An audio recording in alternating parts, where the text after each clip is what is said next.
Hurry in to Old Navy this Saturday and Sunday to get jeans for the whole family on sale. Just $15 for adults, $12 for kids. Plus, redeem your Super Cash starting this Saturday to save even more at Old Navy and OldNavy.com. Super Cash valid 6/3 to 6/11. Jeans valid 6/3 to 6/4. Select styles only. Hi, you guys. This is Good Deeds, and I'm Dr. Renee Sunday. I know you don't have to tell me you're having an awesome, a fabulous, a wonderful day.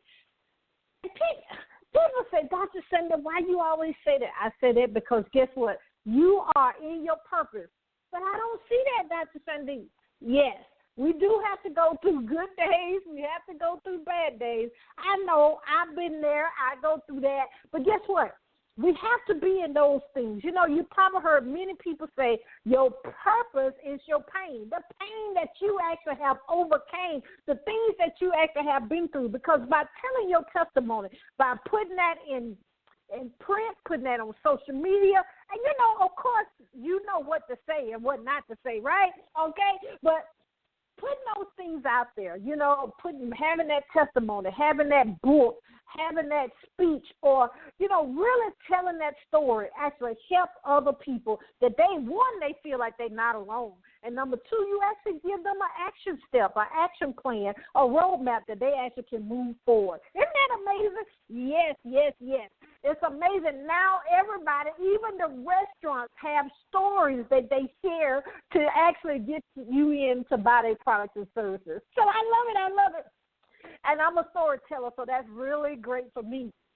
But what we do here at Good Deeds, we help you shine your light to the world. And what is your light? Your light is your dream, your goals, your passion, your purpose, the reason that you actually was born. We help you do that, and you share your message. We do that through radio and TV, through our publishing company, through our nonprofit organizations, and when I speak, you know, out in speaking engagement, because I am known as the platform builder. So I help you. One, we got to identify that purpose if you don't know what that is. And then we help you develop that platform through many different resources and ways of doing that. But, you know, I just love it when we have fellow men on the air. Because, right, ladies, I know, ladies, leave me alone now. But, ladies, we actually love to hear from the men because, you know, the men are the foundation. You can say whatever you want to say, but a man that speaks and speaks with authority, we want to listen. And everybody want to listen, not just one person, not just two, but people really want to listen what the men have to say in the world. And we have an amazing young man that's with us today. He's an author, but he has so many other things that he's going to share with us. We want to welcome to Good Deeds, the amazing, the fabulous, the author, Apollo the Dreamer. Are you there? I'm still here. Thank you for having me today. Well, thank you so much for being here with us on Good Deeds. Oh, no problem. Thank you. Thank you for having me. Well, let's start this on because we got all the people listening. They want to know what's going on with Apollo the Dreamer. Tell us a little bit about yourself and the amazing things that's going on in your life. Okay. Well, again, I'm Apollo the Dreamer. Apollo stands for Applying Principles of One Life Lessons Openly. I am a poet. I'm an author. I'm an entrepreneur, to say the very least. Currently working on a couple of projects in regards to starting my own apparel, working on my third book called Summer Nights. It should be out sometime this summer. I'm also working into trying to get body oil and shea butter, my own exclusive line worked out for myself. I'm also a part of a couple of projects in my area, trying to uplift and bring everybody together with a few projects like a community garden. I got a few like-minded individuals. We're trying to raise awareness and literacy for the kids and for the elderly. So right now I'm just kind of busy. I'm also driving trucks currently as well. So I'm also on the road, traveling the world, trying to maintain a sense of lifestyle. Now, you just said something now. I just got to go back on that because my hat's off. First of all, we'll tackle the 18-wheeler. I respect 18-wheelers. Amen? I appreciate that. I really appreciate that. Do you drive one of those that have the two things on the back? Oh, you talking about doubles? No, I drive the 53-foot trailer, just the one. Oh, but that's long enough. Right. Lord have mercy. Well, my brother-in-law, Lord bless his heart, he drives with them two things on there, and he drives at night. But, let me tell you, boy, Atlanta, oh, my God, them 18-wheelers, I stay out of their way, and people don't realize, and Apollo, you can help us with that. People don't realize when they drive they need to stay out of your blind spot. Am I right about that? Right. I mean, the thing about us is, people don't realize that we actually control the road. I mean, we are a commercial vehicle, and you got to realize that, we're not driving a small car or SUV or pickup. So the way that you guys can stop on a dime and things of that nature, we can't do it. It takes us a while, versus our speed, our distance, and things of that nature. It's a lot of mechanics and factors that come into it when it comes to driving those trucks. So, I know there's some guys out there who may control the road a little more aggressively than others. But at the end of the day, we are hauling your goods and your products back and forth, your commodity, back and forth, whether it's Walmart or Dollar General or your favorite, Macy's or whomever, we're carrying these goods. So if anything happens to us or if we're delayed, that holds you up from being able to get the things that you need from day to day. Yeah, you're right about that. I actually can let you know that I think the biggest vehicle I've driven is a 15-passenger van, and yeah, you got to make sure you got enough room to make them turns. You got to watch out how the elevation. You can't just drive up to you're gonna have to pause and you can't go up in the drive-through. Isn't that funny? Oh my God, that's funny. Right. But we respect you and the things that you do. I appreciate it. Wow. But let me just say this and we'll move forward. I read I can't remember the actual statistic, but people think that the airplanes, that the trains, and even just local trucks, the smaller trucks, deliver most of our commodities. But guess what? That's not right. It's the 18-wheelers that all this stuff we take for granted. That's what you do, right? Right. I mean, if you look at it from that standpoint, you think about it, you driving a 53-foot trailer, you can be up to maximum gross weight of 80,000 pounds. So, you're going down to, you said Georgia. I used to go down to Georgia quite often, the Atlanta area. So you think about going down to Georgia, to like a Georgia Pacific, who make the paper products, your toilet paper, your paper towels and things of that nature.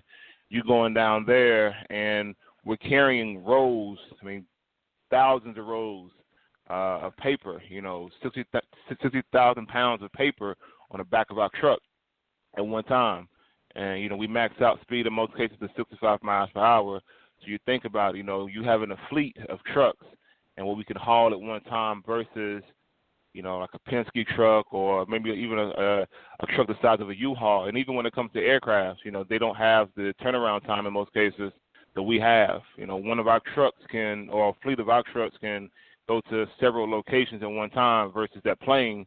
It may get there faster, but the time frame to get those products moved out still couldn't compare by no means. Wow, amen on that. Well, we kudos, keep doing that right there. Well, hey, I appreciate it. How God gonna move you, be the owner, amen. That's what I'm working on. I'm trying to move up and move out. That's what I'm talking about. What a mission. Yeah. Well, let me ask you this, because, people, I love stories, and everybody does.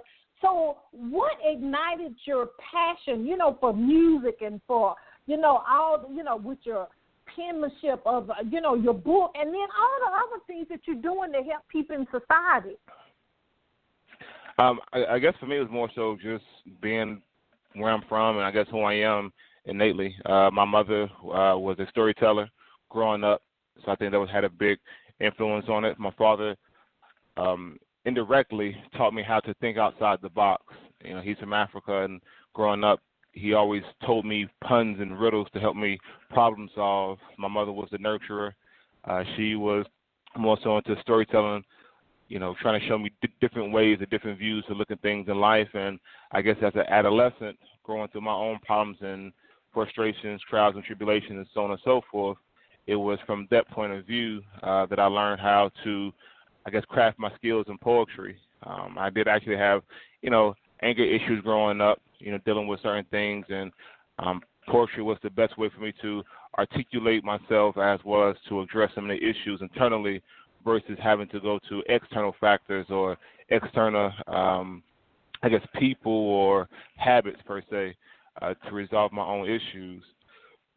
From that standpoint, I just saw the doors that poetry could open up in itself. I got friends who sing and who may rap and things of that nature, but I just felt that those types of industries or crafts, to some discretion, kind of box you in or left you to be associated with other individuals. So, you may meet a person who sings as such, and you always compare them to your favorite famous singer or a rapper. You sound like so-and-so, but with poetry, you can hide your, feelings, or you can, mask or create a vision or storytell within a poetry based upon what you see or your views or your hues of life.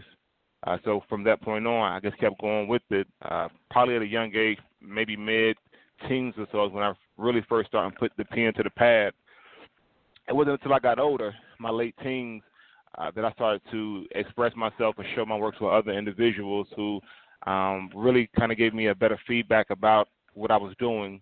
My early 20s is when I really became adamant about it and wanted to do more.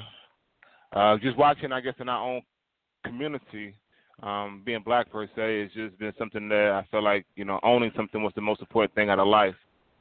Slaving was never much of my facet of working a 9 to 5, not knocking anybody who may have a 9 to 5 job, but I didn't want to help build somebody else's dream. So I felt that, while you day to night, you help build somebody else's brand or somebody else's dream, you should also put something away for yourself. The economic state of the world growing up has never been the best. They said that Social Security wasn't going to be something for us later on in the future. So, each day I had to find another way to do something for myself, build my own legacy, as well as having kids. I have 2 little girls. So I didn't want to just be a writer. Longevity comes with writing. Most writers don't become famous until they're passing, and Lord knows I don't have to wait till I'm dead to start reaping those benefits. So I wanted to get involved into other projects and network with other individuals in my area, or just in general, work with other individuals to try to become something more than just a writer. So I started to look at different brands such as FUBU back in the day, of how they market themselves and how they changed the clothing or the apparel game or industry, and how they were able to market certain ways and I remember growing up, that's all we wore was FUBU, Nike, to find out that some of these major corporations were not really in our best interest. So I wanted to do something for us, something, like the FUBU, for us, by us. That was kind of my major focus of my, my key to my own legacy. So just starting off with just wanting to wear my own shirts. And even still, sometimes, growing up, you couldn't afford those types of those brands. Nike was sometimes out of your budget, or Tommy Hilfiger was out your budget, or even Timberland was out your budget. So, to be popular or to feel comfortable in certain apparel, you have to have a certain, income or not have certain type of bills or expenses. So, when you look at it, it's just a logo. No better than seeing the Nike emblem and knowing what they do, or the Golden Arches and see what they do. I felt like Apollo had to be something more personal. It had to be a reflection of who I am, and trying to be associated with like-minded individuals. So that's where it came from, Apollo the Dreamer. I was always big into Greek philosophy. That was another good thing, so that's the reason why I kind of got the Apollo name. He actually was a god, but I felt like that was too arrogant and too cocky. That's not who I am. So breaking it down to something that was more of myself and applying principles and one life lessons openly. So taking those things that I learned in life, I feel like, you can't hold on to them. You have to let them go. Be free and open and expressive so those behind you or those around you can learn and grow as themselves. So that's where Apollo came from. And the dreamer, I daydream. Growing up in school, I would just sit there and see things. I used to envision some of the most lucrative ideas or dreams and didn't see why there was a reason why I couldn't pursue them. The question posed in life sometimes is why. I guess sometimes the better question is why not. So I took every day as a challenge, and I took the pros with the cons, the goods and the bad, and kept it kicking. So, here we are now, 2 books deep, clothing line on the way, networking with a few people in my area trying to get my own scent going. Because like I said, there's nothing that nobody else has done, but it's just now putting a purpose or a cause behind it and just being more inclusive, and then at some point making everything more exclusive for everybody else. Mm-hmm. That's so. Ooh, Lord, you just that's amazing what you say. I wanna with the things that you said so amazing. That I have to put my business hat on for a minute. Ladies and gentlemen, you heard that he said he looked at other brands and kind of, looked at what they were doing to get your ideas, and then you actually put your own personality with it. And I just love that because a lot of the young people, the thing I guess I'm trying to say is you got to work at it. The things that he said was amazing. He did his research. Then Apollo, the dreamer, you stepped out on your own, and that was true to you. So I commend you for that because you have to. I can't put on, let's say for example, I cannot put Nike on my brand because I don't. You know what it meant back then, but then I know what my brand means to me, and I can actually express that 100% regardless of where I am because I know what it means to me. Right. Mm-hmm. And your brand has to be able to stand alone, kind of live the test of time. You look at most of the brands who have come out, they was just there. They haven't been able to go through each decade and generations. Growing up, we had Fubu or Jabot. We had, different types of businesses that would cater to our community. But then we also had things like Hilfiger. I remember growing up looking at Hilfiger or Timberland, and there was a popular brand just to find out the controversy that was also associated or affiliated with these individuals. They weren't the same individuals who were coming back, giving back to our community. They wasn't, sponsoring anything positive for us coming up. They was just a market. We were just a market to them, and they tapped into, our culture. So something has to come from our culture. We have to have something for us, and it has to be meaningful. I think that's the most important thing. You see brands like Tom's. They go out and they donate X amount of dollars to, the African countries or nations and so on and so forth. But to be honest, our state, our country in itself is already dying. We have to enterprise. Commerce is the biggest factor that we have here. And when you research our history, we were always entrepreneurs. Look at the Black Wall Street when it first started. We actually owned all the business. We had all the skills. We had all the trades. We had all the labor. We were the originators when it came to this business thing. And I just thought it was a way for me to capitalize on it. So I met a guy in Texas. I was one day in Colorado, in Denver. I was actually on my way back to North Carolina, and I met a guy in the airport, 2 o'clock in the morning, and he and I were just talking. He had a shirt on, and I asked him, what would it take? I had my Apollo hoodie on, and I asked him, what would it take for me to put you in an Apollo hoodie? And he didn't really have much of feedback. So when I broke down to him what I stood for or what I stand for, I literally gave him the hoodie off my back and gave it to him. We took a picture together. I posted it on my Instagram, and you'll see him. I don't know this guy from Adam, but because of the fact that he believed in what I believed in, and we're both like-minded individuals, he felt that his $20 was going towards an effective cause. You know, it wasn't being filtered through. It wasn't, you know, it was going straight to the source. He knew that him buying my product would help me make more products and go out and do the same thing. I built that relationship with him. So now when he goes out and he wears that hoodie and somebody asks him, well, what's that mean or who is that, he can say, well, I know that guy personally. You know, you wear Tommy Hilfiger shirt, you don't know Tommy Hilfiger.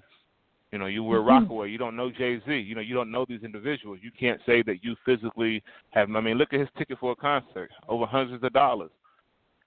You know, so, I mean, you know, for you to be able to know where your product came from or where your merchandise comes from, it holds more weight and more significance because you know that you might not be able to buy another one like tomorrow.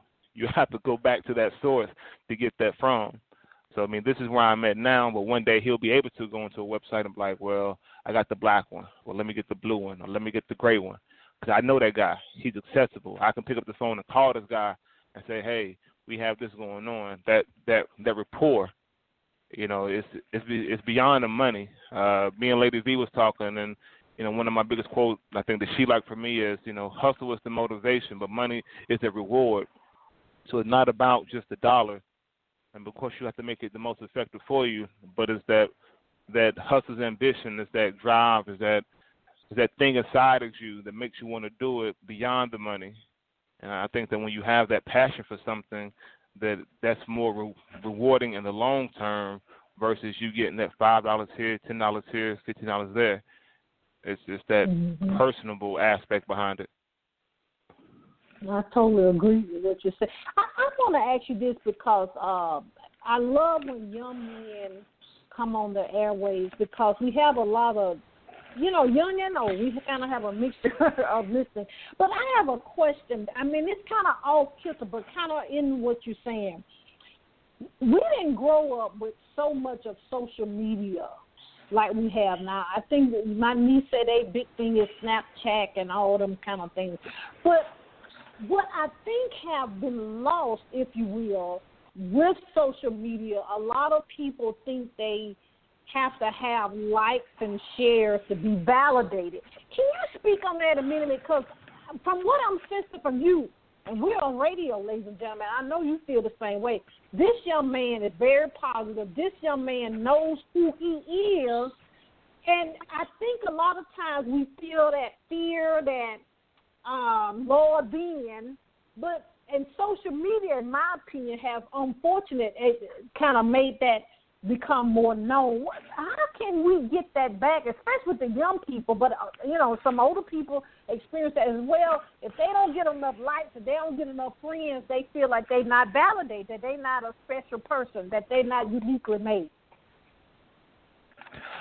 I think that a lot of things have been lost in translation.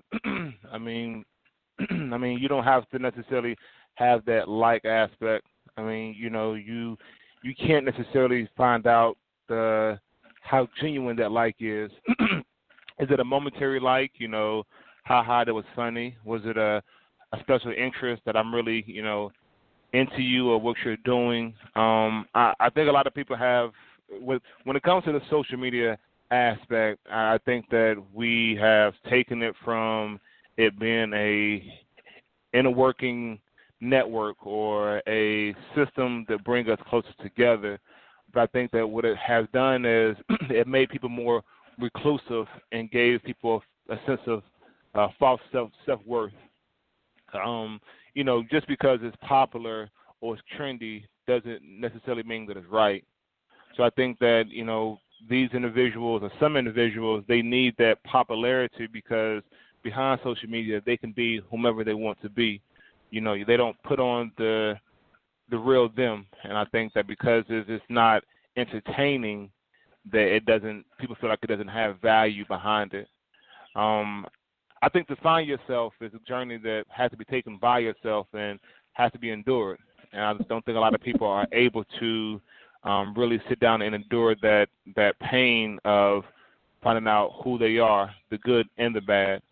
So I think that social media can become a distraction from that. I mean, you think about it. You know, you can look at Facebook for 5 minutes and look up and 2 hours has passed by.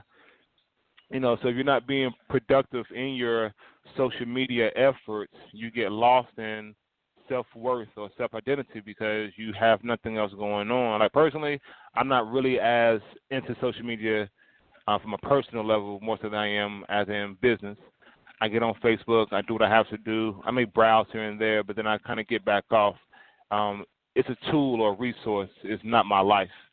You know, I don't need the negativity. I think that some people have lost the way of communicating. I think because people no longer know how to speak to each other directly. We don't know how to meet a stranger and be okay. I mean, the world is scary. Oh, I take that back. The world is scared. I think that's the most important thing. People have become scared. So because, you know, social media has become this major driver for your daily news and everything, we just sense that it's always going to be right. But, I mean, I personally feel like we got to get back to just meeting people, you know, just going out and, you know, being in a gas station, just say hello. So I just think that, you know, trust is a little, you know, trust goes a long way. You know, I'm not saying get this person your debit card and let them go spend, but, you know, be okay with saying no because you don't know who else. You know, sometimes all it takes is one person. You know, that's trendy. You know, one person stepping out that box, that's trendy. But to have a mass populace just go to the left, you know, people just identify that, well, you know, if James, Sue, Rob, and, you know, Marshall go, then it must be okay, not knowing what's on the other side. Or they all jumped off the cliff, too, and there was no bottom, you know. So I think that, you know, it's the sense of fear. You know, the social media allows you to be in your box with, you know, whatever identity that you make of yourself, and you can look at the whole world and not necessarily have the world look back at you. That mirror thing, people are not able to look themselves in the mirror no more. So it's just like that window, you know. It's just a window. And I totally agree with you. It's, people don't sit down to eat together, and when you speak to somebody, they don't want to speak back to you. Yeah, we just don't have. But the thing is, you got to still be true to yourself. That's the great, and I'm so glad that you, oh, God, it's just amazing to hear that from a young man. I really cherish that, and I know the audience as well. You know, you are just so powerful, but let me ask you this, because we hate to get off here without doing this. If anything else that we hadn't addressed, please address that. But I had to get that question in there because so many people need to hear that. It just felt kind of heavy in my spirit. And then tell us how we can actually get your products and services and how we actually can support you on social media. Oh. Yeah, I'm on Facebook, Apollo the Dreamer. Apollo, all one word, the Dreamer, or Apollo space the Dreamer on Facebook. I'm Apollo _ the Dreamer on Instagram. You can actually go to ElliotKnightProfessionals.com. I'm on there. I'm also on Google. You can Google my name and I'll pull up. You know, just reach out to me and let me know what it is that you need, and you know, I can send you in the right direction, or we can get it down for you. My books and products are also on Kindle. Apollo's Abyss, The Allurement of Apollo. They're both on Kindle, and also Create Space. Those are also two links that you can reach out to purchase my book, or you can reach me directly on my own page and let me know if you want a T-shirt. Tell me what color you're looking for and how you want it done, and I can pretty much get that to you. I use PayPal. You know, I have different systems or, you know, processing systems that we can use to get the, you know, transfer the funds and all, but Facebook is pretty much home for me. That's my biggest factor or driver. So you can just reach me out on Facebook. I'm very friendly. I respond back within a couple of minutes, a couple of hours. I keep my phone on me. Sometimes a good thing and a bad thing, but I'm always accessible. So I mean, and like I said, you can reach out to Lady V. You know, so I'm everywhere you need me to be. I'm like Visa out here. So just reach out to me, Google me, and if you want a T-shirt or a book, that's out there. Like I said, the body oil is coming out, the shea butter is coming out here soon, and then I'm starting getting more into more women products, lingeries and such. So I'm just trying to keep it all growing. I like that. I'm gonna have to start using that. Keep it all grown. See, this is how I learn my new language from the young people when they come on the air. But I'm so funny. Paula the Dreamer, first of all, we thank you so much for being in your purpose, and we thank you so much for being here with us. If you need us or Lady V need us for anything, please don't hesitate to contact us. Okay, yeah, no problem. Thank you again for having me on. I look forward to coming back to your show sometime soon. Great. Woo, ladies and gentlemen, I just love to hear the wisdom from young men. It's amazing. I know you're going to share this all over the place, because just to hear what a man thinks of a young Afro-American man, black man, whatever you want to say. I say black man. But whatever. Oh, it's just, I'm so excited because he excited me because of the things he said. That had my spirit jumping, because we got to know who we are. If you want to contact us for advertising, sponsorship, if you want your own radio show, if you want to be a guest on the show, you can a guest or a guest host on the show. We're doing that a little bit as well. Give us a call at 786-565-8199. Our email is go through our website, which is www.ReneeSunday, that's RENEE, Sunday, SUNDAY. But I always remember, you do have a calling, you do have a reason. One, you were born, you have a reason you're here right now. Do the three things. You got to believe, you got to trust, and you got to walk it out. You have to don't stop, get it. This is Good Deeds, and I'm Dr. Renee Sunday. See you next time. Bye-bye. Hurry in to Old Navy this Saturday and Sunday to get jeans for the whole family on sale. Just $15 for adults, $12 for kids. Plus, redeem your Super Cash starting this Saturday to save even more at Old Navy and OldNavy.com. Super Cash valid 6/3 to 6/11. Jeans valid 6/3 to 6/4. Select styles only. Hurry in to Old Navy this Saturday and Sunday to get jeans for the whole family on sale. Just $15 for adults, $12 for kids. Plus, redeem your Super Cash starting this Saturday to save even more at Old Navy and OldNavy.com. Super Cash valid 6/3 to 6/11. Jeans valid 6/3 to 6/4. Select styles only.